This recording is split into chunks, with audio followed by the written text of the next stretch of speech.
అందరికీ నమస్తే. ప్రస్తుత తెలుగు రాష్ట్రాల్లో ఏ ఇద్దరు కలిసి మాట్లాడుకున్నా అది ఆంధ్రాలో టీడీపీ ప్రభంజనం గురించి అవుతుంది. ప్రధానంగా కొన్ని నియోజకవర్గాల్లో పోటీ చేసి గెలిచిన కొందరు అభ్యర్థుల గురించి ఎంతో చర్చ జరుగుతుంది. అలాంటి నియోజకవర్గాల్లో ఒకటి అనంతపురం జిల్లా సింగనమల. వైసీపీ అభ్యర్థి వీరాంజనేయులపై విజయం సాధించి మొదటిసారి అసెంబ్లీలో అడుగుపెడుతున్న బండారు శ్రావణి గురించి ఈ వీడియోలో తెలుసుకుందాం. మీరు కనుక మా ఛానల్ని సబ్స్క్రైబ్ చేసుకోకపోతే సబ్స్క్రైబ్ చేసుకోండి. ఇలాంటి మోర్ ఇన్ఫర్మేటివ్ వీడియోస్ కోసం బెల్ ఐకాన్ కూడా ఆన్ చేసుకోండి. బండారి శ్రావణి శ్రీ 1990 ఆగస్టు 3న బండారి రవికుమార్ లీలావతి దంపతులకు జన్మించారు. శ్రావణి గారి తాతగారితో పాటు వారి తల్లిదండ్రులు కూడా తెలుగుదేశం పార్టీ ఆవిర్భావం నుండి టీడీపీలోనే ఉన్నారు.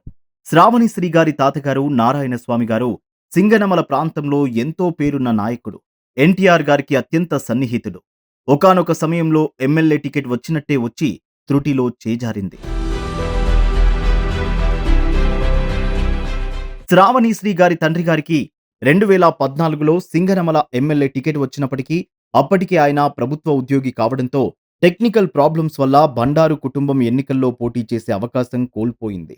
చిన్ననాటి నుండి ఇంట్లో రాజకీయ వాతావరణం ఉండడం, తాత తండ్రి ప్రజలకు చేస్తున్న సేవలు, ప్రజలు వారికి ఇచ్చే గౌరవం చూస్తూ పెరగటం, ప్రజా సమస్యలపై అవగాహన ఉండటంతో శ్రావణి గారికి రాజకీయాలపై మక్కువ పెరిగింది.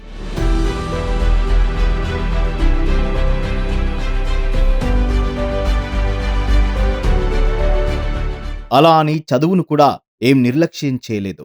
2013లో హైదరాబాద్లోని Saint Francis college for women నుండి మాస్ కమ్యూనికేషన్స్లో మాస్టర్స్ డిగ్రీ పూర్తి చేసింది. మంచి విద్యావంతురాలు కావడంతో యువత ఎదుర్కొనే సమస్యలపై ప్రధానంగా సభల్లో మాట్లాడి యువతలో భారీగా అభిమానాన్ని సంపాదించుకుంది.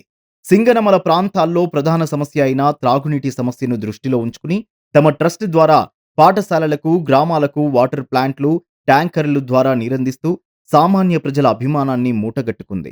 పేదింటి బిడ్డల పెళ్లిళ్లకు, ఎంతో మందికి విద్యా, వైద్యానికి కావాల్సిన ఖర్చులను భరిస్తూ పేదలకు అండగా నిలుస్తున్నారు. చిన్న వయసులోనే తనకున్న రాజకీయ, సామాజిక అవగాహనతో పాటు చక్కగా మాట్లాడుతూ అందరినీ కలుపుకొనిపోయే శ్రావణి గారికి రాజకీయాల్లోకి అడుగుపెట్టిన కొద్ది రోజుల్లోనే ఎంతో పేరు ప్రఖ్యాతలు వచ్చిన కారణంగా 2019 ఎన్నికల్లో శ్రావణి గారికి తెలుగుదేశం పార్టీ టికెట్ను కేటాయించింది.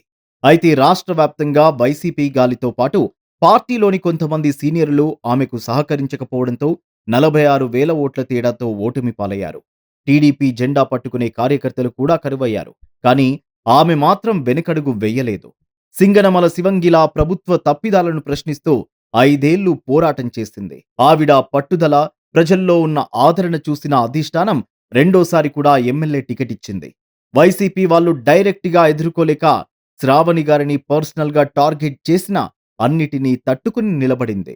విస్తృత ప్రచారం, జగన్ పై ఉన్న వ్యతిరేకత, కూటమి హామీలు అన్నిటికీ మించి సింగనమల ప్రజలు ఆవిడపై పెంచుకున్న ప్రేమానురాగాలతో ఈసారి ఎమ్మెల్యేగా గెలిచి తొలిసారి శాసనసభలోకి అడుగుపెట్టారు.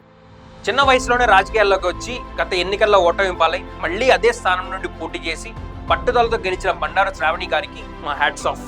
ఈ వీడియో కనుక మీకు నచ్చినట్లయితే ఒక చిన్న లైక్ చేసి, కామెంట్ చేసి, షేర్ చేయండి. Thank you for watching.